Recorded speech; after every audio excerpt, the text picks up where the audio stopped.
আমাদের পানির জন্য যে জায়গাগুলো নির্ধারণ করা হয়েছে সেই জায়গাগুলোর প্রথম জায়গাটা হচ্ছে আমাদের গেট দিয়ে ঢুকতে হাতের বাম দিকে, যেখানে একজন সিকিউরিটি দাঁড়িয়ে আছে আমাদের স্পটে, কাঠের যে পিলার করা আছে সেখানে।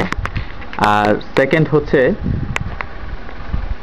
এই কন্টেনারের পেছনে আরেকজন দাঁড়িয়ে আছে ওইখানে, এটা হচ্ছে সেকেন্ড স্পট।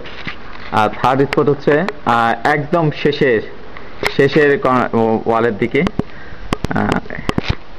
এই হচ্ছে আমাদের তিনটা জায়গা যেখানে পানির জন্য নির্ধারণ করা হয়েছে।